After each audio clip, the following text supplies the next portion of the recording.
ஆண்டவராகிய இயேசு கிறிஸ்துவின் நாமத்தில் வாழ்த்துக்கள். இந்த நாளிலும் மீண்டுமாக இந்த வேத கலந்துரையாடல் நிகழ்ச்சியில் உங்களை எல்லாம் சந்திப்பதில் கர்த்தருக்குள் மிகுந்த மகிழ்ச்சி அடைகிறோம். நம் மத்தியில் அன்பு சகோதரர் MD ஜெகன் அவர்கள் இந்த நாளிலும் வந்திருக்கிறாங்க. பிரைஸ் லார்ட்னே. மீண்டுமாக இந்த வேத கலந்துரையாடல் நிகழ்ச்சியில் உங்களை சந்திப்பதில் கர்த்தருக்குள் மிகுந்த மகிழ்ச்சி அடைகிறோம். இன்றைக்கும் நாம் தொடர்ந்து சபையின் தேவ திட்டம் அப்படின்ற தலைப்பில் இந்த 5 வகையான ஊழியங்களை குறித்து நாம் பேசிகிட்டு இருக்கிறோம். ஏற்கனவே நம்ம அப்போஸ்தல ஊழியத்தை குறித்தும் தீர்க்கதரிசன ஊழியங்களை குறித்தும் கடந்த வாரங்களில் நம்ம பேசியிருக்கிறோம். இந்த வாரத்தில் விசேஷமாக நம்ம சுவிசேஷ ஊழியத்தை குறித்து, அதாவது சபைக்கு 5 வகையான ஊழியங்களை கர்த்தர் கொடுத்துருக்கிறாருன்னு சொல்லி பார்த்தோம். அதில் அப்போஸ்தல ஊழியத்தை குறித்தும் தீர்க்கதரிசன ஊழியத்தை குறித்தும் கடந்த வாரங்களில் நம்ம பேசினோம். பழைய ஏற்பாட்டில் எப்படி இருக்குது, புதிய ஏற்பாட்டில் எப்படி இருக்குது அப்படிலாம் நம்ம பேசணும். இன்றைக்கு தொடர்ந்து சுவிசேஷ ஊழியத்தை குறித்து நாம் பேச போகிறோம். இந்த சுவிசேஷ ஊழியம் என்பது வேத வசனத்தின்படி கர்த்தர் சபைக்கு கொடுத்துருக்கிறார் என்று சொல்லி பார்க்குறோம். 5 வகையான ஊழியங்களை கர்த்தர் சபைக்கு கொடுத்துருக்கிறார் அப்படின்னு சொல்லி நம்ம பார்க்குறோம். இதில் ஒரு குறிப்பிட்ட ஒரு சுவிசேஷகர், கொஞ்சம் பெரிய அளவில் அநேகரால் அறியப்பட்ட ஒரு சுவிசேஷகரை கடந்த சில ஆண்டுகளுக்கு முன்பாக நான் என்னோடய பர்சனலாக ஒரு காரியத்துக்காக அவரை சந்திக்கும்படி நான் சென்றிருந்தேன். அப்போ நான் போதக ஊழியத்தை செய்கிறேன் என்று அவர் அறிந்து கொண்ட பொழுது அவர் என்கிட்ட ஒரு காரியத்தை சொன்னார். நான் அவரை குறித்து பேசுவதற்காக பேசலை, இருந்தாலும் இன்றைக்கு இந்த காரியம், இந்த கேள்வி அநேகருக்கு ஒரு வெளிச்சத்தை கொடுக்கும் என்பதற்காக நான் இதை கேட்குறேன். அவங்க சொன்ன காரியம் என்னென்னா, நாங்கள் சுவிசேஷர்கள் ஆங்காங்கே கூட்டங்களை நடத்தி நிறைய ஆத்மாக்களை ரட்சிப்புகளை நடத்தி அங்கங்கே சபைகளில் நாங்கள் கொடுக்குறோம். ஸோ சுவிசேஷ ஊழியம் தான் ஊழியம். சபைகள் நாங்கள் செஞ்ச அந்த ஊழியத்தை அவங்க என்ன செய்கிறாங்க, அப்படியே அந்த ஆத்மாக்களை வச்சு ஏதோ ஓட்டுறாங்க அப்படின்ற மாதிரி அவங்க சொன்னாங்க. இந்த கருத்தில் எனக்கு உடன்பாடு இல்லை. இதை தேவனுடைய பார்வையில், சபையின் தேவ பார்வையில் இந்த காரியத்தை நீங்கள் எப்படி சொல்லுவீங்க? இதில் எந்த ஊழியமும் சின்ன ஊழியம் பெரிய ஊழியம் கிடையாது. இல்லை, சின்ன ஊழியம் பெரிய ஊழியம் அப்படின்னு நான் கேட்கல. பட் இது எது பேஸ், அல்லது எது தேவனுடைய பார்வையில் எது பேஸு அப்படின்ற மாதிரி நான் கேட்குறேன். இல்லை, பேஸ் சர்ச்சு தான். சர்ச்சுக்காக தான் 5 ஊழியமுமே வச்சுங்களேன். சபை என்பது நீங்கள் நினைக்கிற மாதிரி இன்னொன்று தெரிஞ்சுக்கணும். இந்த கூட்டம் இது இல்லை. சபை என்பது பரலோகத்தினுடைய திட்டம். பரலோகத்தில் ஒரு சபை இருக்க போகுது. அதுக்கு ஆயத்தம் பண்ணுறதுக்கு பூமியில் ஆண்டவர் இந்த காங்கிரிகேஷனெல்லாம் உருவாக்கி இருக்கிறார். இதுலேருந்து எடுத்துகிட்டு போய் ஒரு சர்ச்சை உருவாக்குவார் ஆண்டவர். அதுதான் மனவாட்டி சபை. அந்த சபை தான், அதுதான் அவருடைய கான்செப்ட். இப்போது அந்த சபைக்கு அந்த உருவாக்குறதுக்கு இங்கே இருக்கிறவங்கள ரெடி பண்ணுறதுக்கு ஒரு 5 வகையான ஊழியங்கள் நம்ம சொல்லி பார்க்குறோம் இல்லையா? அந்த ஊழியங்களில் எது மேன்மையானது, எது முக்கியமானது அப்படின்னு ஒரு கான்செப்டே கிடையாது. 5 இருக்கணும். 5 இருந்தால்தான் அது சபை. இதில் குறிப்பாக நம்ம ஒரு விஷயத்தை புரிஞ்சுக்கணும். இந்த 5 வகையான ஊழியத்தையும் நம்ம அந்தந்த லெவலில் அது அங்கே இருக்கணும். இப்போ உதாரணமாக ஒரு வீட்டுக்குள்ளே நீங்கள் எடுத்துக்கிட்டிங்கன்னா பல வகையான கல் உபயோகப்படுத்தப்படுது. கிச்சனுக்கு ஒரு கடப்பா கல்லுன்னு ஒன்று போடுவாங்க. அந்த இதுக்கு வீட்டுக்குள்ளே டைல்ஸ்னு ஒன்று போடுறோம். நம்ம இப்போது பாத்ரூம் டைல்ஸ்னு ஒன்று போடுறோம். இந்த மாதிரி மேலே பார்த்தீங்கன்னு சொன்னால் ஃப்ளோரிங்க்கு நம்ம தளத்துக்கு ஒன்று போடுவாங்க, ஒரு விதமான செங்கல் ஒன்று யூஸ் பண்ணுவாங்க. இந்த மாதிரி பல வகையான கல் யூஸ் பண்ணாலும் எந்தெந்த கல் எங்கெங்கே இருக்கணுங்கிறது தான் ரொம்ப இம்பார்ட்டண்ட். அந்த மாதிரி தான் இதெல்லாம் சேர்ந்தது தான் ஒரு வீடு. அதே மாதிரி இந்த ஊழியங்களில் ஒவ்வொன்றும் ஒவ்வொரு இடத்துல இருக்குது. உதாரணமாக சுவிசேஷத்தை நம்ம முதல்ல புரிஞ்சுக்கணும். சுவிசேஷம் என்பது கிறிஸ்துவினுடைய மீட்பு. இது 4000 வருஷ ரகசியம். ஏன்னா ஜனங்களுக்கு மீட்பே கிடையாது.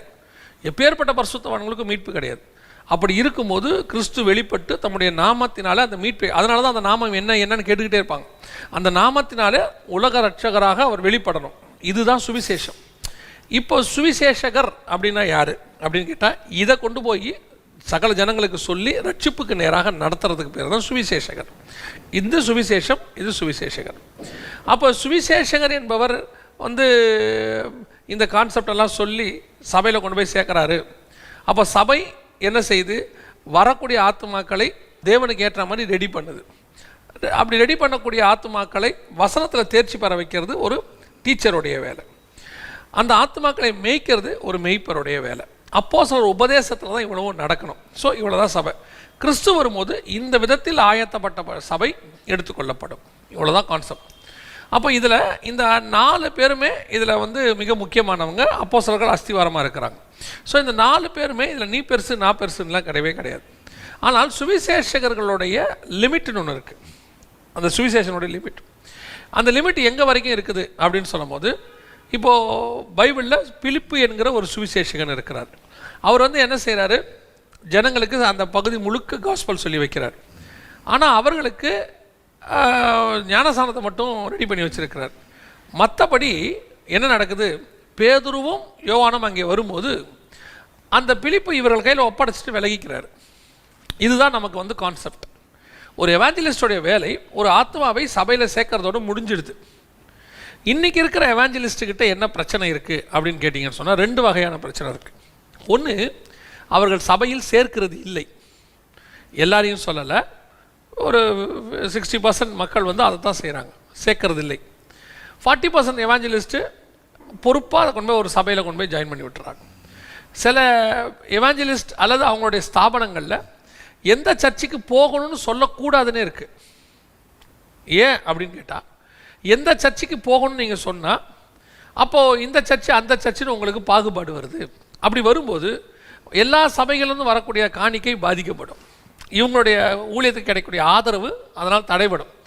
அதாவது சுவிசேஷம் என்பது என்ன, இயேசு கிறிஸ்துவை சொந்த ரட்சகராக ஏற்றுக்கொண்டு அவருடைய இரத்தத்தாலே கழுவப்பட்டு பிதா குமாரன் பரிசுத்தாவின் நாமத்தினாலே தண்ணீரில் மூழ்கி ஞானஸ்நானம் எடுத்து இது வரைக்கும் ஒரு சுவிசேஷகன் சொல்லிக் கொடுக்க வேண்டியதான ஒரு வேலை.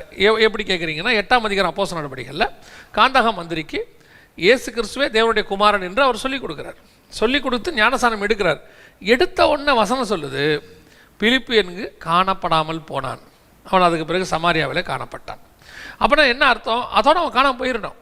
அது வரைக்கும் தான் அவருடைய வேலை. அப்போ இன்றைக்கி இருக்கிற எவாஞ்சலிஸ்ட்டுகள் சபைக்கு நேராக ஜனங்களை திருப்புறதில்லை. பாதிக்கும் மேற்பட்டவர்கள் தங்களுக்கு நேராக திருப்பிக்கிறாங்க, ஹீரோ வர்ஷிப் ஆக்கிக்கிறாங்க. அப்படி இல்லைன்னா தங்களுக்கு ஒரு டேட்டா பேஸை க்ரியேட் பண்ணிக்கிறாங்க. டேட்டா பேஸை க்ரியேட் பண்ணிக்கிட்டு மாதம் மாதம் அவங்களுக்கு ஒரு புக் அனுப்புறது, மாதம் மாதம் அவங்களுக்கு ஒரு வாக்குத்தத்தத்தை அனுப்புறது, அப்புறம் இவங்களுடைய தேவைகளை அவங்ககிட்ட சொல்கிறது, அப்புறம் அவங்க மூலமாக இவங்க ஆதாயத்தை காணிக்கைகளை பெற்றுக்கொள்கிறது. எவாஞ்சலிஸ்ட்டுக்கு ஒரு ஒரு விசுவாசியை சபைக்கு உள்ள சேர்த்த பிறகு முதல்ல சேர்க்கணும். இவங்க சேர்க்கறதில்ல, அதுவே மிஸ்டேக். ஒரு ஆடை கொண்டு போய் மெய்ப்பன் கையில் ஒப்படைக்க வேண்டியது ஒரு எவாஞ்சலிஸ்டோடைய வேலை. சேர்க்கணும். சேர்த்த பிறகு அந்த ஆட்டோட இவங்களுக்கு என்ன கனெக்ஷன், இவங்களுக்கு அது என்ன வேலை, அதுக்கப்புறம் அந்த மெய்ப்பன் பார்த்துக்க போகிறாரு. மெய்ப்பனோட இருக்கட்டும். இப்போது சில ஆலோசனைகளுக்கு உங்ககிட்ட வராங்க, இல்லை ஏதோ ஒரு ஹீலிங்காக ஜோம் பண்ண வராங்க. நான் அது கூட சபையில் நடக்கணும், அது கூட ஹீலிங் கூட சபையிலே நடக்கணும். இது அங்கே சபையோடைய மிஸ்டேக். சபைக்குள்ளே இதெல்லாம் நடக்காததுனால தான் எங்கே போகிறாங்க இவங்க எல்லாரும், ஒரு எவாஞ்சலிஸ்ட்டை தேடி போகிறாங்க. சபைக்குள்ளே தீர்க்க தரிசனம் வெளிப்படாததுனால ஒரு தீர்க்கதரிசியை தேடி போகிறாங்க. இதெல்லாம் சபையில் கிடைக்குமானால் அவங்க வெளியே போக மாட்டாங்க. ஸோ இதை அடுத்து அதை பற்றி பேசுவோம். இப்போ ஒரு எவாஞ்சலிஸ்ட் இவர் என்ன செய்கிறாரு, ஒரு டேட்டா பேஸை ரெடி பண்ணிக்கிறார்.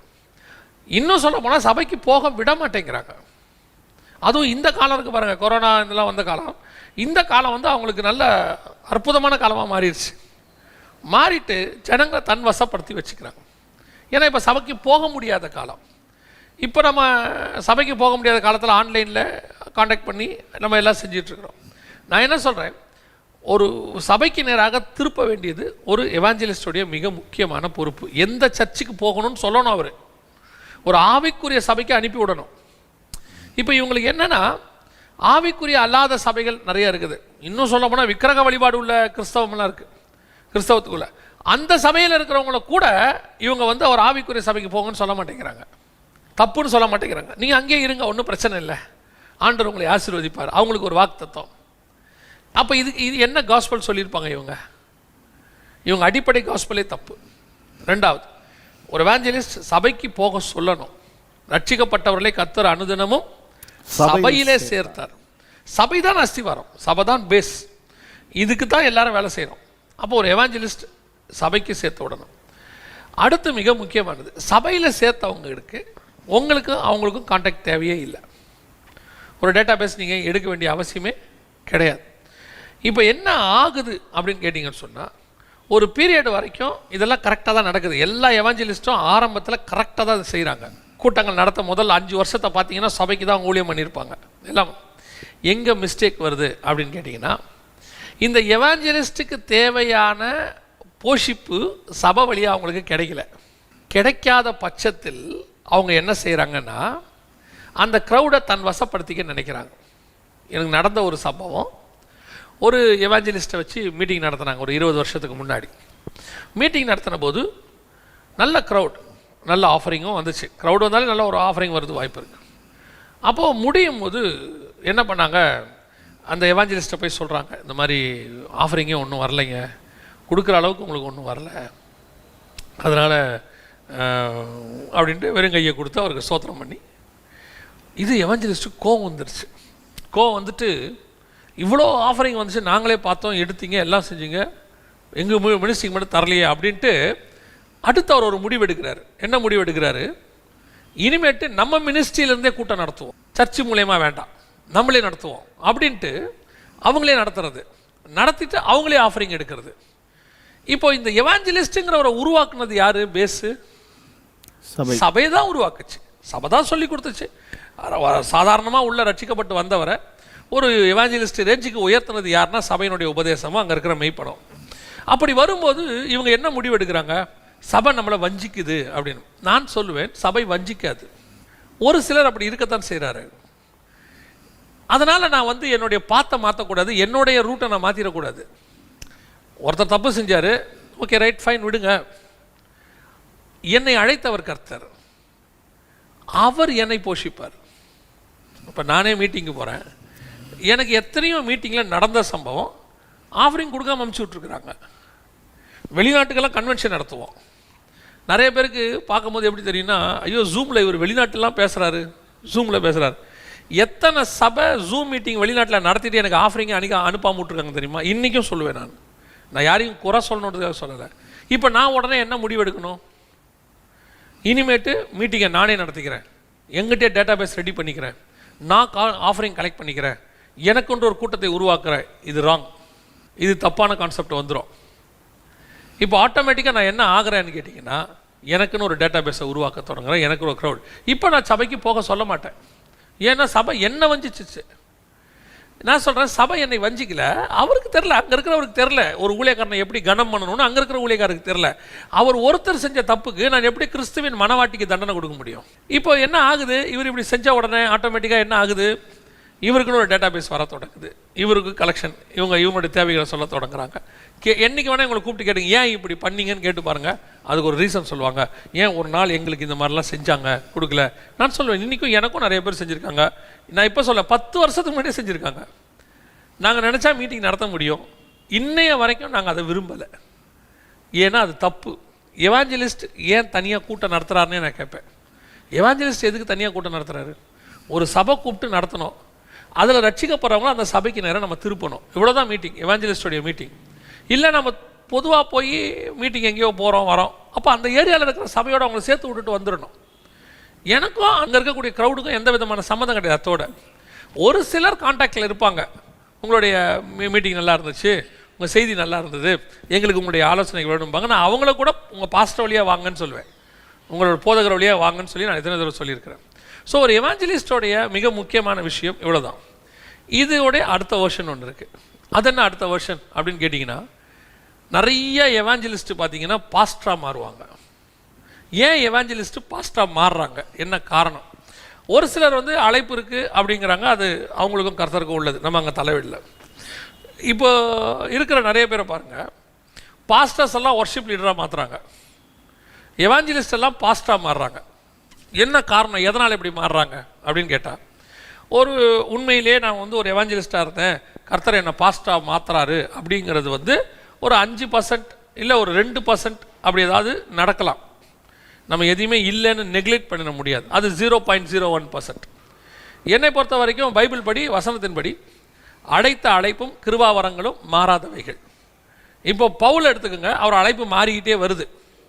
ஒரு இடத்துல அவர் சுவிசேஷகர்னு சொல்கிறாரு, ஒரு இடத்துல போதகர்னு சொல்கிறாரு, ஒரு இடத்துல அப்போஸ்தலர்னு சொல்கிறாரு. ஸோ அவருக்கு அது மாறிக்கிட்டே வருது. ஆனால் நீங்கள் சுவிசேஷகன் பிலிப்பு எடுத்துங்க, அவன் கடைசி வரைக்கும் சுவிசேஷகனாக தான் இருக்கிறான்.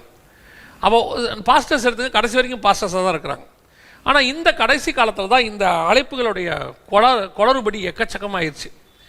எப்போ நடக்குது இது அப்படின்னு கேட்டிங்கன்னா, எவாஞ்சலிஸ்ட்டு எப்போ சபை அவரை கவனிக்கலை, என்னை போஷிக்கலை, என்னை நடத்தலை அப்படின்ட்டு தனி மீட்டிங் நடத்த ஆரம்பிக்கிறார். அவர் வீட்டுக்கு மேலேயோ ஏதோ ஒரு இடத்துல மீட்டிங் நடத்த ஆரம்பிக்கிறார். இப்போ அவருக்குன்னு ஒரு டேட்டா பேஸ் ரெடி பண்ணுறார். டேட்டா பேஸை ரெடி பண்ணது மட்டும் இல்லாமல் அவங்களோட கூட மந்த்லி கான்டாக்ட் வச்சுக்கிறார். புக்கு அனுப்புறது, அவங்களுக்கு எல்லாம் கொடுக்கறது, எல்லாம் செஞ்சுட்டு அவங்களுக்காக ஜெபம் பண்ணுறது, எல்லாம் பண்ணுறது. இது சபை பண்ண வேண்டிய வேலை நியாயமாக, இதை சபை தான் செய்யணும் நியாயமாக. ஒரு பீரியடில் என்ன ஆகுது அப்படின்னு கேட்டிங்கன்னா, அங்கே இருக்கிறவங்களே அந்த மீட்டிங்க்கு வரவங்களே வந்து அந்த எவாஞ்சலிஸ்ட்டை என்ன சொல்லுவாங்க, இந்த மாதிரி சத்தியம் எங்கள் சர்ச்சிலேயே கிடைக்கல, எங்கள் பாஸ்டர் இப்படிலாம் பேச மாட்டுறாரு, எங்களுக்கு அங்கே போகவே பிடிக்கலை, நீங்கள் ஒரு சர்ச் ஆரம்பித்தா நல்லாயிருக்கும் பாஸ்டர் பிரதர் அப்படிம்பாங்க. இப்போ இவர் சொல்ல, ஐயோ அதெல்லாம் எனக்கு அழைப்பு இல்லை, கர்த்தர் என்னை எவாஞ்சலிஸ்டாக தான் கூப்பிட்ருக்காரு. இதே காரியத்தை இன்னும் ஒரு ஆள் வந்து சொல்லுவாங்க. இப்போ இவர் சொல்லுவார், 2 சாட்சிகளால் உறுதிப்படுது, ஒருவேளை கர்த்தர் நம்மளை சர்ச்சை ஆரம்பிக்க சொல்கிறாரோ அப்படின்னு. இப்போ 2 சாட்சிங்கிறது 4 சாட்சி. ஏன்னா இவர் இப்படி யோசிக்க ஆரம்பித்தாலே பிசாசை அடுத்த தூபத்தை போட்டுருவான். பிசாசோடைய மிக முக்கியமான ஒரு தந்திரம் என்னென்னா, உங்களை பாவம் செய்ய வைக்க அவசியமே இல்லை, உங்களை ட்ராக் மாற்றி விட்டால் போதும். நீங்கள் போக வேண்டிய டெஸ்டினேஷனுக்கு போகாமல் இருக்கணும்னா உங்களை பாவம் செய்ய வைக்கணும்னு அர்த்தம் இல்லை. நீங்கள் கோயம்புத்தூர் போகணுன்னா உங்களை வந்துட்டு பிடிச்சி இழுத்து போகக்கூடாதுன்னு சொல்ல வேண்டிய அவசியமே இல்லை. அப்படின்னா நீங்கள் சுதாரிச்சிருவீங்க, என்னை தடுக்கிறாங்கன்னு சொல்லிட்டு. உங்களை திருச்சி பக்கம் திருப்பி விட்டால் போதும், ட்ரெயின் போயிட்டே இருக்கும். நீங்கள் நினச்சிப்பீங்க கோயம்புத்தூருக்கு தான் போகுதுன்னு, அது பார்த்தா பாம்பே போயிட்டுருக்கோம். எதுக்கு சொல்ல வரேன் அப்படின்னா, ட்ராக் மாற்றி விட்டுருவான் பிசாசு அழகாக. இந்த மாதிரி 2 பேர் 3 பேரை என்னை பொறுத்த வரைக்கும் இந்த மாதிரி வர சொல்கிறதெல்லாம் குட்டி சாத்தான். நிறைய குட்டி சாத்தம் அந்த மாதிரி இருக்கும். எங்கிட்டே நிறைய பேர் வந்திருக்காங்க, ஓ பாஸ்டர் உங்கள் சர்ச்சு எங்கேயாவது இருக்குதா, நாங்கள் செய்தி கேட்க எது அது ஆவலில் வராங்க, அது வேறு விஷயம், கேட்குறாங்க. சில சர்ச்சை ஆரம்பிக்க சொல்கிறவங்கள சொல்கிறேன், பாஸ்டர் நீங்கள் ஏன் ஒரு சர்ச்சை ஆரம்பிக்கக்கூடாது, நம்ம எவாஞ்சலிஸ்ட்னு தெரியும், நீங்கள் ஏன் சர்ச்சை ஆரம்பிக்கக்கூடாது, ஆரம்பித்தா நாங்கள்லாம் வருவோமே. இதெல்லாம் குட்டி சாத்தான். இது வந்து நம்மளை தூண்டி விடும், நம்ம அங்கேயே ஸ்பாட்டில் கட் பண்ணிடணும். இப்போ இந்த அழைப்பு மாறி இவர் என்ன நினைக்கிறாரு, ஓ இவங்களுக்குலாம் வசனம் கிடைக்கல போல், ஆத்தும பாரம் வரும், உடனே இவர் ஒரு சர்ச்சை ஆரம்பிப்பார். இப்போ எல்லாரும் வருவாங்க, பிசாசுக்கு ஒரே கொண்டாட்டம். ஏன்னா இவர் எவாஞ்சலிஸ்ட்டாக ஊரெல்லாம் சுற்றினார்னா லட்சக்கணக்கான ஆத்துமாக்களை கொண்டு வந்து சபையில் சேர்த்துருவார். இப்போ இவரை கொண்டு ஒரு இடத்துல உட்கார வச்சு 100 ஆத்மாவோட க்ளோஸ் பண்ணிட்டான். இப்போ இவர் என்ன ஆகிட்டார் அங்கேயே. இப்போ ஒரு சிலர் இன்னும் அட்வான்ஸ்டாக யோசிக்கிறவங்க இருக்காங்க, எவாஞ்சலிஸ்டாகவும் போவாங்க, பாஸ்டாகவும் இருப்பாங்க, 2 வேலையும் செய்வாங்க. ஏன்னா இதையும் விட மாட்டாங்க. எனக்கு ஒரு ஊழியக்காரர் தெரியும், அவர் வந்து என் நண்பர்கிட்ட சொன்னார், இந்த மாதிரி என்னை வந்து ஆண்டவர் எவாஞ்சலிஸ்டாக போக சொல்கிறார், அவர் பாஸ்டாக இருக்கிறார், எவாஞ்சலிஸ்டாக போக சொல்கிறாரு அப்படின்னு சொன்ன உடனே அவர் என்ன பண்ணார்னு கேட்டிங்கன்னா, அந்த சர்ச்சை அப்படியே எடுத்து ஜெபம் பண்ணி ஆண்டவர் ஒரு விசுவாசிக்கிட்ட கொடுக்க சொன்னார். அவர்கிட்ட கொடுத்துட்டு இவர் எவாஞ்சலிஸ்ட் ஆகிட்டார். இது ப்ரொசீஜர். இது சரியாக தப்பாங்கிறத விட ஒரு ப்ரொசீஜராக செஞ்சுட்டு வந்திருக்கிறார். சிலர் என்ன பண்ணுவாங்கன்னா, இதையும் விட மாட்டாங்க, அதையும் விட மாட்டாங்க, பாஸ்டராகவும் இருந்துப்பாங்க. ஏன்னா விசுவாசிலாம் கேட்குது சிலதெல்லாம் வந்து, அவங்களுக்கு ஞாயிற்றுக்கிழமையில கூட்டமாக நடத்திப்பாங்க, மற்ற நாளில் ஊரதும் சுற்றுவாங்க. கேட்டால் நான் எவாஞ்சலிஸ்ட்டுப்பாங்க. நிறைய பாஸ்ட் இப்போ ஒர்ஷிப் லீடராக அப்படி தான் சுற்றிட்டு இருக்காங்க. இவங்கெல்லாம் கேட்டிங்கன்னா பாஸ்டர்ஸ், இவங்களுக்கு ஒரு சர்ச் இருக்கும், ஆனால் சபையை விட்டுட்டு பார்த்தீங்கன்னு சொன்னால் ஒர்ஷிப் லீடராக ஊராக சுற்றிக்கிட்டு இருப்பாங்க. இவங்க கேட்டால் நாங்கள் ஒர்ஷிப் லீடர், நீ ஒர்ஷிப் லீடரா பாஸ்டரா, ஏதோ ஒன்று தானே அழைப்பு இருக்கணும். இன்றைக்கி அதான் நடந்துட்டு இருக்குது, குளறுபடி, கன்ஃபியூஷன். இதில் ஒரு சின்ன கேள்வி, தப்பாக எடுத்துக்காதீங்க, ஒர்ஷிப் லீடர்னு ஒரு அழைப்பு இருக்கா?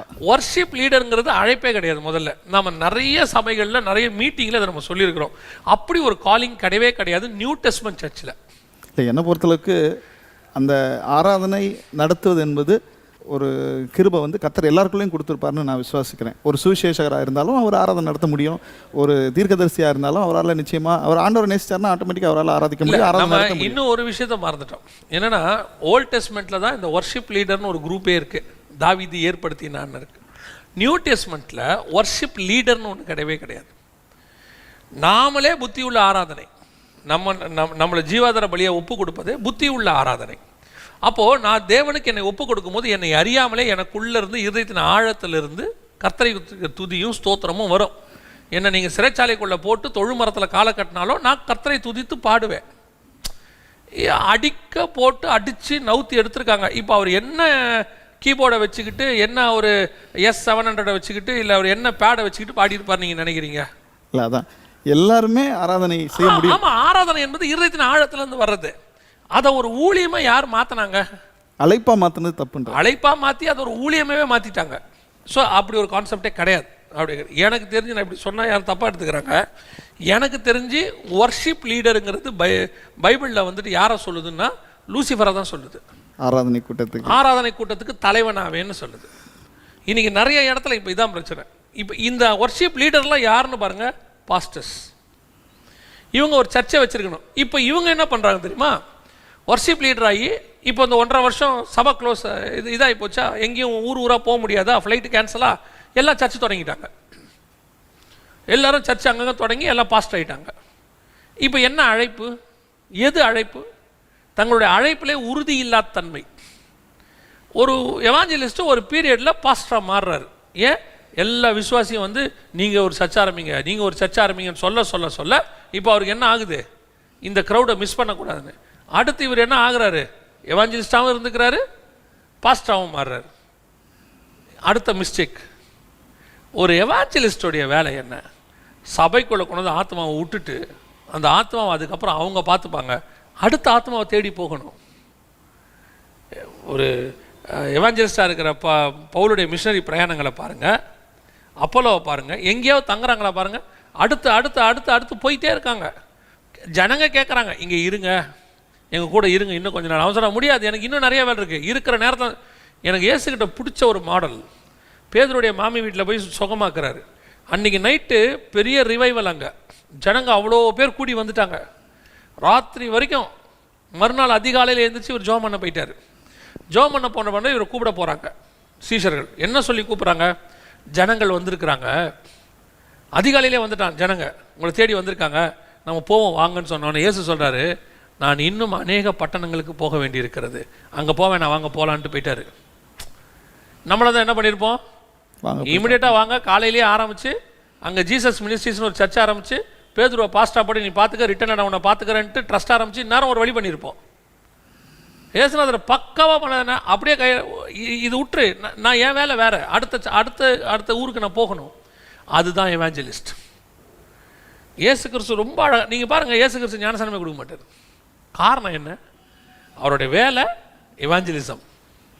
அவரை போதகரேன்னு கூப்பிட்டாங்க, அவர் எந்த ஊழியத்துக்குள்ளே அடங்க மாட்டார்.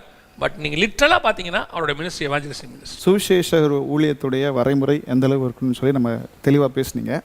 இப்போது சுவிசேஷம் நீங்கள் சொல்லும்போதே ஒரு காரியம் சொன்னீங்க, சுவிசேஷம் என்றால் என்ன அப்படின்னு சொல்லிட்டு.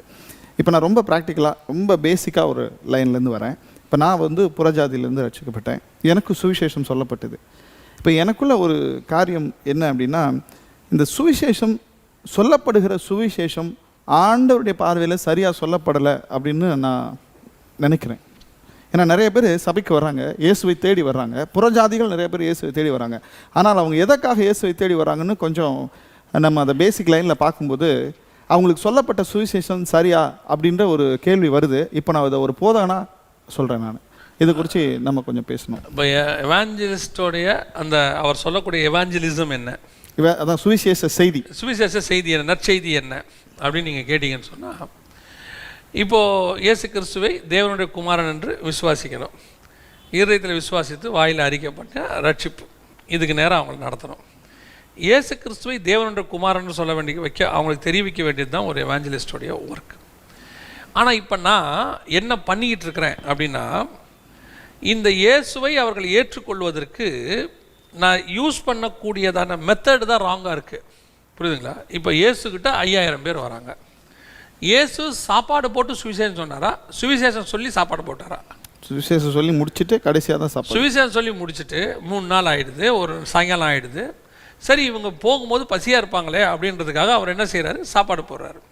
இப்போ நான் சுவிசேஷம் சொல்கிறதுக்காகவே சாப்பாடு போடுறேன்னு வச்சுக்கோங்க. இப்போ நான் காஸ்பலை தப்பாக பிரசங்கிக்கிறேன். இதை நான் வந்து ரைட்டுன்னு என் வியூவில் சொல்லுவேன். எனக்கு எவாஞ்சலிசம் ஜனங்களுக்கு சொல்லணும், இப்படி சொன்னால் தான் ஜனங்க வருவாங்க, அப்படி சொன்னால் தான் ஜனங்க வருவாங்கன்னா, அப்படி வர்ற ஜனங்களுக்கு நீங்கள் சொல்கிற சுவிசேஷம் வேஸ்ட். அவன் எதுக்கு வந்திருக்கிறான்? அவன் சாப்பாட்டுக்காக வந்திருக்கான். அவனுடைய மைண்டு ஃபுல்லாக எதில் உட்காந்துருக்குன்னு கேட்டிங்கன்னா, சாப்பாடு. இது எப்போ முடிப்பாங்க எப்போ முடிப்பாங்க எப்போ முடிப்பாங்க, முடித்தோடனே சாப்பாடு போடுவாங்க. அவன் லேட் ஆக ஆக என்னடா இவனுங்க சோறை போட மாட்டான், அதில் தான் உட்காந்துருப்பான். இந்த எதிர்பார்ப்புமே இல்லாமல் வந்து உட்காரான்ல, அவனுக்கு தான் சுவிசேஷம் போகும். பல நேரங்களில் நாங்கள் உபயாந்தரங்களை கையாளுகிறோம் இந்த காஸ்பலை சொல்கிறதுக்கு. என்னை பொறுத்த வரைக்கும் காஸ்பல் இஸ் வெரி சிம்பிள். ரொம்ப ஈஸியாக நீங்கள் காஸ்பல் சொல்லிட்டு போங்க. இயேசு கிறிஸ்துவே மெய்யான தேவன், அவரை எல்லாமல் ரட்சிப்பு வேற இல்லை, அவருடைய ரத்தத்தினால பாவங்கள் மன்னிக்கப்படுகிறது. இது ரொம்ப ஈஸியான காஸ்பல். இதை நம்ம காம்ப்ளிகேட் பண்ணி வச்சுருக்கிறோம்.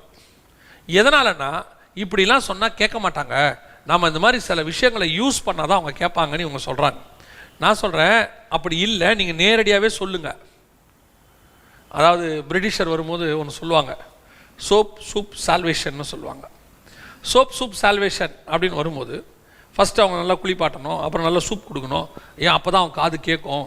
அவனுக்கிட்ட சாப்பாடை கொடுத்த பிறகு தான் அவனுக்கு சுவிசேஷம் சொல்லணும். இது வந்து ஆக்சுவலாக என்ன கான்செப்ட்னு கேட்டிங்கன்னா, இப்போ வறுமையில் உள்ளவங்களுக்கு போய் அவங்க சோஷியல் சர்வீஸ் பண்ணி அதுக்கப்புறம் அவங்களுக்கு காஸ்பல் சொன்னாங்கன்ற கான்செப்ட். இப்போ நிலைமை அது இல்லை, இங்கே இருக்கிறவங்க நிலைமை அது இல்லை. அவங்க வரும்போது அது நிலைமை, இங்கே நிலைமை இப்போ அது இல்லை. இங்கே எல்லாரும் வேலைக்கு போய் நல்லா இருக்காங்க, இவனுக்கு இயேசுவை தெரியாது, இவனுக்கு சமாதானம் வேணும், இருதயத்தில் சமாதானம் வேணும். இது வந்து பணம் கொளிச்சிருக்கிற காலம். இப்போது விட்டுருங்க இந்த லாக்டவுன் பீரியடை. அப்போ ஜனங்க வந்து கொஞ்சம் வசதி வாய்ப்பாக இருக்கிறாங்க. இப்போ இவங்களுக்கு தேவை இயேசு, நேரடியாக சொல்லணும். இப்போ நம்ம ஆட்கள் வித்தியாசமாக சொல்கிறேன்ற பேரில் இயேசுவையே சொல்லாமல் காஸ்பல் சொல்கிறான். இயேசுங்கிற பேரை சொன்னால் ஜனங்க வரமாட்டாங்க. போஸ்டர் போட்டிருக்கிறாங்க, அதாவது காதலர் தினத்துக்கான போஸ்டர். அது மெய்யான காதல் அறிந்து கொள்ள வாரீர், உங்களுடைய காதலரை நீங்கள் யாரென்று இங்கே தேர்ந்தெடுக்கலாம். போஸ்டர் இப்படி இருக்கு. இப்போ அதில் இயேசுநாதரும் இல்லை, வசனம் இல்லை, ஒன்றும் இல்லை, நேரம் இடம் அவ்வளோதான் இருக்குது. சரி, இப்போ வரானே, அவன் எதுக்கு வரான்? அவன் என்ன மைண்டில் அங்கே வருவான்? இன்னைக்கு நடக்குது. கேட்டால் என்ன சொல்கிறாங்க, இயேசு கிறிஸ்துவோட பேரை போட்டால் ஜனங்க வரமாட்டாங்க, அது கிறிஸ்டியன் மீட்டிங் ஆகிடுது. ஸோ இயேசுவின் பேரை போடாமல் நாங்கள் நாசுக்காக கூப்பிட்டு, நல்லா தெரிஞ்சுக்கோங்க, இயேசுவே வந்து பிரசங்கம் பண்ணாலும் பிதா இருதயத்தை திறக்காவிட்டால் அவன் இருதயத்துக்குள்ள அது போகாது. இயேசுவே பிரசங்கம் பண்ணி அநேகர் அங்கே விசுவாசிக்காமல் போனார்கள். நீங்கள் இயேசுவை பற்றி சொல்கிறீங்க, உங்களுக்கு வேலை சொல்கிறது தான். இவங்க சாட்சி சொல்லுவாங்க, அங்கே வந்து ஒருத்தர் ரட்சிக்கப்பட்டாங்கன்னு சொல்லிட்டு. என்னை பொறுத்த வரைக்கும் காஸ்பல் இஸ் வெரி ஸ்ட்ரிக்ட். சிலர்லாம் சொல்லுவாங்க, நாங்கள் கேரல் ரவுண்ட்ஸ் ஒன்று போகிறோம். கேரல் ரவுண்ட்ஸ் போகும்போது உண்மையிலேயே அதை காஸ்பலுக்கு யூஸ் பண்ணுற ஒரு குரூப் இருக்குது. உண்மையிலேயே காஸ்பலுக்கு அதை யூஸ் பண்ணுவாங்க. அவங்க அப்படியே யூஸ் பண்ணி அந்த இடத்துல இயேசுவோடைய பிறப்பில் ஆரம்பித்து உயிர்த்தெழுதல் வரைக்கும் சொல்லிடுவாங்க. இது இவாஞ்சலிசம். சிலர் இந்த கேரல் ரவுண்ட்ஸை நாங்கள் இதுக்கு யூஸ் பண்ணுறோன்ட்டு எல்லாம் விசுவாசி வீட்டுக்கே போய் சொல்லிக்கிட்டு இருப்பாங்க, நமக்கு ஒரு பாலகன் பிறந்தார்னு. அவங்க வீட்டில் தான் பாலகன் பிறந்து எத்தனை வருஷம் ஆகிப்போச்சே. அப்போ என்ன விஷயம், எவாஞ்சலிசம்ங்கிறது ரொம்ப ஈஸி. நாம் அதை காம்ப்ளிகேட் பண்ணி வச்சுருக்கிறோம், ஜனங்களுக்கே காம்ப்ளிகேட் பண்ணியிருக்கிறோம். அதாவது வசனம் தெளிவாக சொல்லுது, அற்புதங்களினாலும் அடையாளங்களினாலும் வசனத்தை உறுதிப்படுத்தினாருன்னு தான் இருக்குது. அப்போது அற்புத அடையாளம் எதுக்காக? வசனத்தை உறுதிப்படுத்துறதுக்காக. இன்றைக்கி அற்புத அடையாளங்கள் ஃபோக்கஸ் பண்ணப்பட்டு வசனம் இல்லாமல் போயிடுச்சு. எப்போ வந்து குருடர்கள் பார்வையடைகிறார்கள், செவிடர்கள் கேட்கிறார்கள், முடவர் நடக்கிறார்கள்னு போஸ்ட் அடித்தாங்களோ, அங்கேயே இயேசுவை நீங்கள் வந்து ஒரு ஆசீர்வாத கடவுளாக மாற்றிட்டீங்க, ஆசை காட்டி வர வைக்கிறீங்க. நான் சொல்கிறேன், உன்னுடைய ஆத்ம ரட்சிப்புக்கு இயேசு தான் சொல்லி பாருங்கள். இயேசு அப்படி தான் கூப்பிட்டாரு. இயேசுக்கிட்ட கூப்பிட்டவங்கள இயேசு அப்படி தான் கூப்பிட்டாரு. நித்திய ஜீவனை சுதந்திரிக்கிறவன் எப்படி இருக்கணும்னு சொல்லி தான் கூப்பிட்டாரு. இன்றைக்கி அந்த சுவிசேஷமே மாறிடுச்சு. இப்போ இதுவே இப்போ இதை பார்க்குறவங்களாம் என்ன சொல்லுவாங்க, இவங்க என்ன பெருசாக இதை பேசிக்கிட்டு இருக்கிறாங்க, இல்லை இத்தனை வருஷம் காஸ்பல் சொல்லியா சொன்னோம். ஒரு பையன் காப்பி அடித்து பாஸ் பண்ணிட்டான், நல்ல மார்க் வாங்கிட்டான், இன்ஜினியரிங் சீட்டு கிடச்சிருச்சு, சரியாயிடாது. அந்த பையன் நல்லா அவன் காப்பி அடித்து பாஸ் பண்ணான், ஒழுங்காக எழுதுறவன் கம்மியாக மார்க் வாங்கினா அவனுக்கு நல்ல சீட்டு கிடைக்கல, அவருக்கு ஏதோ சாதனை. ஆனால் இது நேர்மையான வெற்றி. அதனால் இது சரி இது தப்புன்னு சொல்லிட முடியாது. அதுதான் நான் சொல்ல வரேன். சுவிசேஷ ஊழியத்துடைய வரைமுறைகள் அதை குறித்து நம்ம பார்த்தோம். சுவிசேஷம் என்றால் என்ன, எது சரியான சுவிசேஷம் அப்படின்னு சொல்லி பார்த்தோம். அப்படி சொல்லும்போது நம்ம வந்து இயேசு மெய்யான தெய்வம், பாவ மன்னிப்புக்கு அவர் ஒருவர் தான் வழி, நித்திய ஜீவனுக்கு அவரே வழி அப்படின்ற விஷயத்தை ஸ்ட்ரைட்டாக ஜனங்களுக்கு புரிய வச்சு சொல்கிறது தான் சுவிசேஷம். அப்படி ஜனங்களுடைய தேவைகளை வச்சு, அவங்களுடைய ஆசைகளை வச்சு அவங்கள அழைத்து சொல்வது சரியான சுவிசேஷமாக இருக்க முடியாது. ஒருவேளை க்ரௌட் அதிகமாகலாம், ஒருவேளை அநேகர் இயேசுவிடத்தில் வரலாம், ஆனால் ஆண்டவருடைய பார்வையில் எத்தனை பேர் நித்திய ஜீவனுக்கு வருவாங்கன்றது அது குறைவாக தான் இருக்கும் அப்படின்னு சொல்லி நம்ம பார்க்குறோம். இன்னைக்கு ஆசை காட்டி வந்து நடக்காட்டி அவன் திருப்பி ஆண்டவர்கிட்ட வரமாட்டான். நான் இன்னொரு முக்கியமான ஒரு காரியத்தை பேசி இந்த சுவிசேஷ ஊழியத்தின் இந்த காரியத்தை நம்ம வந்து இந்த விவாதத்தை வந்து இன்றைக்கி நம்ம முடிவு செய்யலாம். இப்போ சுவிசேஷம் அறிவிப்பது எல்லார் மேலும் விழுந்த கடமை. இப்போ நம்ம நிறைய பேர் இன்றைக்கி நம்மளை பார்த்து கொண்டிருக்கவங்க அநேகம் ரட்சிக்கப்படாதவங்க இல்லை, ரட்சிக்கப்பட்ட சபையை சேர்ந்த கர்த்தருடைய பிள்ளைகள் தான் இந்த நிகழ்ச்சியை பார்த்துட்டு இருப்பாங்கன்னு நான் விசுவாசிக்கிறேன். இவங்க சுவிசேஷம் சொல்லணும், அநேகருக்கு சுவிசேஷத்தை சொல்லணும். ஒரு ஊழியர் சுவிசேஷகர் தான் சுவிசேஷத்தை சொல்ல வேண்டும் என்று வேதம் சொல்லலை. அது அவங்க விசேஷ அழைப்பு. அவங்க வந்து லட்சங்களுக்கு ஆயிரங்களுக்கு கர்த்தர் பயன்படுத்துகிறார். பட் இப்போது ஒரு விசுவாசியாக இந்த நிகழ்ச்சியை பார்த்து கொண்டிருக்கிற கர்த்தருடைய பிள்ளைகள் இந்த சுவிசேஷ ஊழியத்துக்கு அவங்க வாழ்க்கையில் எவ்வளோ முக்கியத்துவம் கொடுக்கணும், எந்தெந்த விதத்திலலாம் முக்கியத்துவம் கொடுக்கணும், எவ்வளோ முக்கியத்துவம் கொடுக்கணும், எவ்வளோ பிரயாசப்படணும், ரட்சிக்கப்பட்ட ஒரு கர்த்தருடைய பிள்ளை இந்த சுவிசேஷ வேலையை எப்படி செய்ய வேண்டும்ன்றதை சொல்லி நம்ம இன்றைக்கி முடிவு செய்யலாம். அதாவது சுவிசேஷம் என்பது ரட்சிப்பில் ஒரு பார்ட். நீங்கள் ரட்சிக்கப்பட்டீங்கன்னா சுவிசேஷம் சொல்லணும். நீங்கள் சுவிசேஷம் சொல்லாவிட்டால் உங்கள் ரட்சிப்பில் ப்ராப்ளம் இருக்குன்னு அர்த்தம். எப்படி சொல்கிறீங்க அப்படின்னா, இப்போ நீங்கள் ஆண்டவரை ஏற்றுக்கொண்டீங்க, ஏற்றுக்கொண்ட உடனே உங்களுக்கு ஒரு ரட்சிப்பின் சந்தோஷம்னு ஒன்று வரும். இந்த ரட்சிப்பின் சந்தோஷத்தினுடைய தன்மையே அது உங்களால் சும்மா இருக்க விடாது. ஆமாம், இது வந்து இயற்கையாகவே மனுஷனுக்கு ஆண்டவர் கொடுத்துருக்கிற ஒரு சுபாவம். நீங்கள் ஒரு கடைக்கு போய் நல்ல பொருளை வாங்கிட்டீங்கனாலே அதை யார்கிட்டையாவது சொல்ல தோணும். உடனே ஃபோனை பண்ணியோ யார்ட்டையோ இங்கே ஒன்று பார்த்தேன் ரொம்ப நல்லாயிருக்கு. இதுக்கு பேர் 1-to-1 மார்க்கெட்டிங்னு சொல்லுவாங்க. இதுதான் சக்ஸஸ்ஃபுல் மார்க்கெட்டிங் இன்னைய வரைக்கும். ஸோ அது வந்து நம்ம ஆத்மாவில் இருக்கக்கூடிய சுபாவம் ஒன்று. ஸோ ரட்சிப்பு உங்களுக்குள்ளே வந்துருச்சுன்னா உங்களால் சொல்லாமல் இருக்கவே முடியாது. அந்த சந்தோஷத்தில் நம்ம சொல்லி சந்தோஷத்தில் யாருக்கிட்டையாவது சொல்லுவோம், சொல்லிக்கிட்டே இருப்போம். ஸோ சுவிசேஷம் என்பது அதான் என் மேல் விழுந்த கடமை. ஏன்னா இது எனக்குள்ள டிஃபால்ட்டாக இருக்குது. நான் சொல்லுவேன், எந்த சூழ்நிலையிலும் அதை சொல்லுவேன். நாங்களாம் ஆண்டவரை ஏற்றுக்கொண்ட புதுத்தில், காலேஜ் போன முதல் வருஷம் ஏற்றுக்கொண்ட புதுத்தில் யாரை பார்த்தாலும் பேசுவோம். பின்னாடி படிக்கும்போது தான் எங்களுக்கு தெரிஞ்சிச்சு பவுல் வந்து வழியில் கண்ட அத்தனை பேரோட தர்க்கம் பண்ணினான்னு இருக்குது. நாங்கள் இதெல்லாம் எங்களுக்கு தெரியாத போது யாரை பார்த்தாலும் முடிவெட்டுற கடைக்கு போய் முடி வெட்டிக்கிட்டு இருப்பார், அவர் வெட்டிக்கிட்டு இருப்பார், அவருக்கு காஸ்பல் சொல்லுவான். இத்தனை வருஷம் அவர்கிட்ட தான் வெட்டியிருப்போம். ஆனால் அங்கே சொல்லுவோம், திடீர்னு அவர் வித்தியாசமாக கேட்பார், என்னப்பா நீங்கள் புதுசாக பேசுகிற அப்படிலாம் கேட்பார். எங்களோட வயசுக்கு பெரியவங்கள்கிட்டையும் சொல்லுவோம். சைக்கிளில் அப்போலாம் சைக்கிள் தான், சைக்கிளில் போயிட்டு இருப்போம், லிஃப்ட் யாராவது கேட்பாங்க, அப்போல்லாம் அவங்களுக்கு காஸ்பல் சொல்லுவோம். அவங்களை இறங்கிறதுக்குள்ளே சொல்லிடணும், மிஸ் பண்ணிடக்கூடாது. எங்களுக்கு எப்படி சொல்லி கொடுத்தாங்கன்னா, அது கர்த்தர் உனக்கு அனுப்புகிற ஆத்மா, அதை நீ மிஸ் பண்ணிடக்கூடாதுன்னு தான் சொல்லி கொடுத்தாங்க. ஸோ அந்த சுவிசேஷம் சொல்வதற்கு ஈகராக வெயிட் பண்ணிகிட்டு இருப்போம். யாராவது கிடைப்பாங்களா, கிடைப்பாங்க, இறையை தேடுற மாதிரி.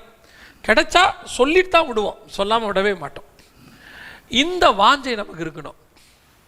நீங்கள் இந்த மல்டி லெவல் மார்க்கெட்டிங்கில் ஒர்க் பண்ணுறவங்களோட பேசி பாருங்கள். எம்எல்எம்ல இருக்கிறவங்க எங்கே பேசினாலும் அங்கே வந்துடுவாங்க. எங்கே நீங்கள் எந்த க்ரௌடில் உட்காந்தாலும் அவங்களோட டாபிக் அங்கே கொண்டு வந்து போட்டுருவாங்க. 1-to-1 பேசினாலும் போட்டுருவாங்க. சில இன்சூரன்ஸ் வேலை செய்கிறாங்க, இன்சூரன்ஸ் ஒர்க் பண்ணுறோம், அவங்க வந்து அதை சொல்லாமல் அங்கே இருக்கவே மாட்டாங்க. அதை விட மேலானது காஸ்பல். அவங்கெல்லாம் அவங்க சரீரத்துக்கு தேவையான ஆசீர்வாதத்தை சொல்கிறாங்க, இது ஆத்மாவுக்கு தேவையான ஆசீர்வாதம். சமயம் வாய்த்தாலும் வாய்க்கா விட்டாலும் அங்கே ஏதாவது ஒரு வாய்ப்பு கிடைச்சா உடனே ஆண்டவரை பற்றி சொல்லிடணும். ஒரு நாளைக்கு ஒருத்தருக்காவது இயேசுவை பற்றி நான் சொல்லாமல் தூங்க மாட்டேங்கிற முடிவு அவங்க எடுக்கணும். ஏன் அப்படின்னு கேட்டால், அந்த 365 ஆத்மா ஒரு வருஷத்துக்கு அவங்க சொல்கிறாங்கன்னா ஒரு 10%, ஒரு 36 ஆத்மாவது ஒரு வருஷத்தில் அவங்களுக்கு கிடைக்கும். சொல்லிட்டு தான் தூங்கணும். ரெண்டாவது, சுவிசேஷம் என்பது நான் பரலோகத்துக்கு போகும்போது எனக்கு ஒரு அசட். நான் பரலோகத்துக்கு போகும்போது பூமியிலேருந்து என் கூட எதுவுமே வராது. ஒன்று என் ஆத்மா வரும், இன்னொன்று நான் சம்பாதிச்ச ஆத்மா வரும். இங்கேருந்து எதையுமே நான் கொண்டு போக முடியாது. நான் கொண்டு போகணுன்னா ஒன்று கொண்டு போகலாம், ஆத்மாக்களை கொண்டு போகலாம். அப்போது நான் பரலோகத்தில் எனக்கு பொக்கிஷம் உண்டாகும்படிக்கு நான் இங்கே சுவிசேஷம் சொல்லணும். நான் எவ்வளோ சொல்கிறேனோ அதான் அங்கே இருக்கும். நீங்கள் வச்சுருக்கிற நகை நட்டு போல்ட்டு இங்கே இருக்கிற எதுவுமே அங்கே வரப்போகிறதில்ல, எல்லாம் இங்கே அனுபவிக்க.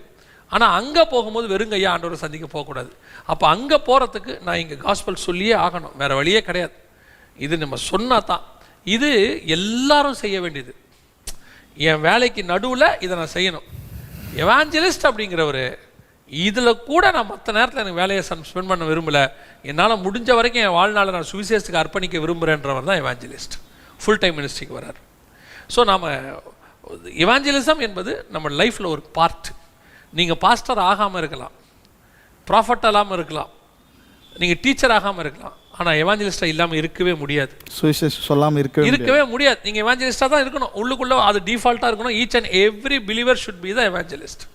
ஸோ இதை உணர்ந்துட்டோம்னால, ரெண்டாவது நமக்கு ஒரு தாகம் இருக்கும், ஆத்ம தாகம், சோல் பேர்டன், அது இருக்கணும். இப்போ ரொம்ப குறைஞ்சி போச்சு. நான் ரட்சிக்கப்பட்ட என் குடும்பம் பரலோகத்துக்கு வருது, சோத்திரம் பிரைஸ் தராட் அல்லேலூயான்றாங்களே ஒழிய, நான் ஒரு கூட்டத்துக்கு சொல்லணும். நான் அதை வந்து இப்போ எங்கே அதிகமாக பார்க்குறேன்னு கேட்டிங்கன்னா, பாரம்பரிய சபை நம்ம சொல்கிறோம்ல, அவர்களுக்குள்ளே அந்த பாரம் அதிகமாக இருக்குது. அவங்க அதிகமாக இப்போ சுவிசேஷம் சொல்கிறாங்க எல்லாருக்கும். அதையும் தாண்டி அதிகமாக மிஷினரிஸ் அனுப்புகிறாங்க. ஸோ அவர்களுக்கு இருக்கக்கூடிய இந்த கடைசி காலத்தில் இருக்கக்கூடிய பாரம் எல்லாருக்கும் வரணும். அதான் நல்லது. ரொம்ப அருமையாக சொன்னீங்கண்ணே. நான் கடைசியாக ஒரு காரியத்தை சொல்லிவிட்டு இந்த நிகழ்ச்சியை ஜபித்து முடிக்கலாம். நான் வந்து நம்ம ஏற்கனவே சொன்ன மாதிரி புறஜாதியிலேருந்து ரட்சிக்கப்பட்டேன். ரட்சிக்கப்பட்டு இப்போ ஒரு 18 வருஷமாக ஆண்டவருக்குள்ளே இருக்கிறேன். முதல் ஒரு 7-8 வருஷம் வந்து நான் வேலை செய்து கொண்டிருந்தேன். அநேக இடங்களில் கம்பெனிகளில் வேலை செய்து கொண்டிருந்தேன். என்னால் அப்போ சுவிசேஷம் சொல்ல முடிஞ்ச அளவு முழு நேர ஊழியத்துக்கு வந்த பிறகு ஒரு ரட்சிக்கப்படாத ஒரு ஆத்மாக்கிட்ட போய் ஊழியம் செய்ய முடியல, சுவிசேஷம் சொல்ல முடியல. அப்படின்ற பட்சத்தில் இப்போ நான் ஊழியனாக இருந்து எனக்கு கர்த்தர் வேறு பொறுப்புகளை கொடுத்துருக்கிறார், மந்தையை மேய்க்கிற பொறுப்புகளை கொடுத்துருக்கார். ஆனால் இந்த சுவிசேஷ ஊழியத்தை நல்லா, அதாவது 1 to 1 நிறைய பேருக்கு சொல்ல முடிஞ்சது எப்போன்னா இந்த முழு நேர ஊழியத்துக்கு வருவதற்கு முன்பாகத்தான்.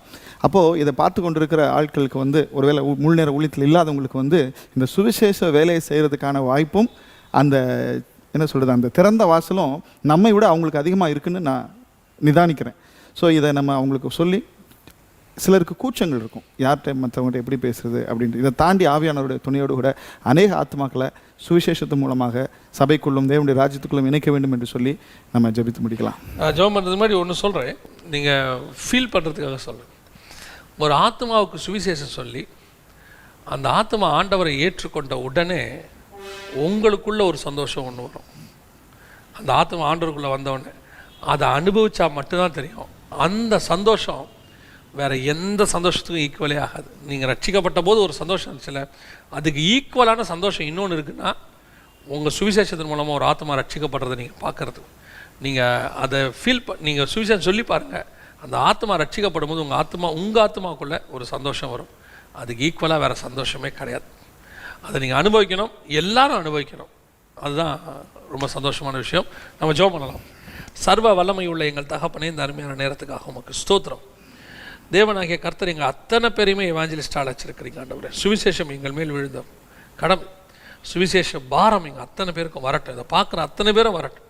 ஒவ்வொருத்தரும் எவாஞ்சலிஸ்டாக மாறுவாங்க. பிரதிபலனை எதிர்பார்க்காம கிறிஸ்துவுக்கு தங்கள் ஜீவனை பணையம் வைத்து, தங்களுடைய வாழ்க்கை நேரங்களை அர்ப்பணித்து, தங்களுடைய பணங்களை அர்ப்பணித்து இந்த ஊழியத்தை செய்ய கர்த்தர் கிருபை பாராட்டும். அநேக ஆத்துமாக்களை கொள்ளை பொருளாக பரலோகத்தில் கொண்டு வந்து சேர்க்கிறவர்களை மாறட்டும்.